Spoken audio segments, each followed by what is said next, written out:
Bonjour tout le monde, voici une vidéo pour le Silhouette Cameo. Ce que je vais vous montrer, c'est si je vais chercher une image dans Google Images, puis je vais la découper avec la machine.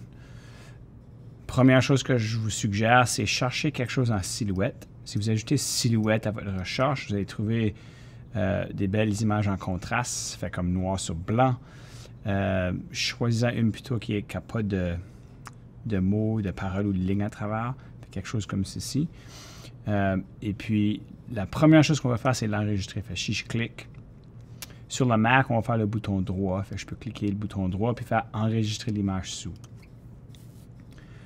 Sur les ordi dans la classe téléchargement, il devrait avoir, ou bien même sur le bureau, un dossier qui est appelé Cameo.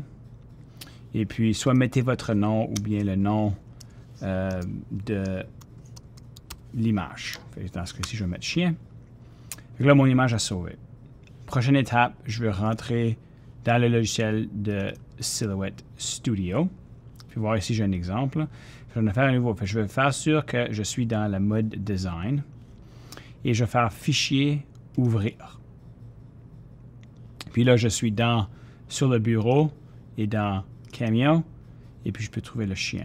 Je vais faire OK. Fait que là, mon chien est apparu, marqué qu'il est très petit. Si je clique, je peux sur les coins ici avec ma flèche, cliquer et agrandir à mon désir. Remarquez ici qu'il n'y a aucune ligne rouge. Fait que si j'allais dans Envoyer, il n'y a pas de ligne rouge. La machine identifie la ligne de coupe par la ligne rouge. Donc, je dois identifier ici, je dois dire à la machine où couper. Pour y arriver, je dois venir choisir le petit icône ici. C'est un papillon, je pense. J'aime l'appeler la toast. Ici, je vais cliquer sélectionner la zone de vectorisation. Je clique l'icône. Ensuite, je vais cliquer sur sélectionner la zone. Et puis, mon outil va changer. Puis, je peux faire un rectangle alentour de la forme désirée. Dépendant de la forme, on aura des différentes sélections, mais on cherche à avoir du jaune. Si je mets moins de jaune, là où il n'y a aucune sélection, si je mets trop de jaune, ça se peut que j'ai dépassé. Fait que je trouve ce que je pense qui est la forme nécessaire pour mon projet. Lorsque je suis satisfait, je vais cliquer ici sur Vectoriser. Alors, marquez maintenant, j'ai une ligne rouge. Si vous voulez, vous pouvez cliquer sur l'image et la supprimer en cliquant Supprimer sur le clavier. Et puis là, vous êtes capable de voir l'image rouge, ou la ligne rouge plutôt. Je suis maintenant prêt à envoyer l'image pour se faire découper. Une chose, assez de placer votre dessin le plus proche du côté, fait qu'on peut recycler le papier, ou bien mettez plusieurs images sur la même. Une autre chose que j'aime suggérer, c'est faire un rectangle. Si je prends l'outil ici, rectangle, je peux faire un rectangle alentour de ma forme. Puis ça peut aider à plus facile à sortir ou enlever, dépendant si je veux le négatif ou le positif de mon image. Je vais ensuite cliquer sur Envoyer. Et puis, je dois choisir si le matériau, est-ce que je le veux sur du cardstock, est-ce que je vais le faire sur un autocollant. Si je veux le faire sur un autocollant, faites ça qu'on choisit le vinyle ici, le vinyl.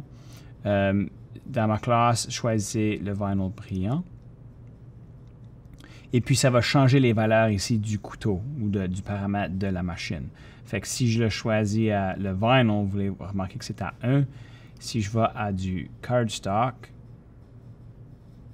ordinaire, ça change à 3. Fait que ça fait une différence que vous choisissez. Ensuite, assurez-vous que vous mettez que la machine est allumée. Elle est branchée à l'ordinateur. Dans ce cas ici, on peut voir que ça dit prêt, donc elle est branchée à l'ordi.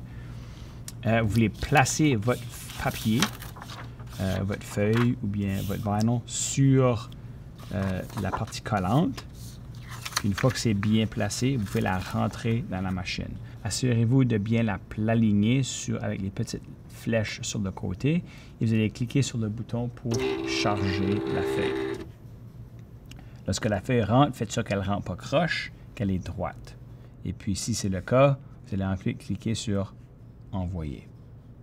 Lorsque la machine a terminé de découper, vous devez cliquer sur « Décharger » et puis ensuite sortir votre feuille.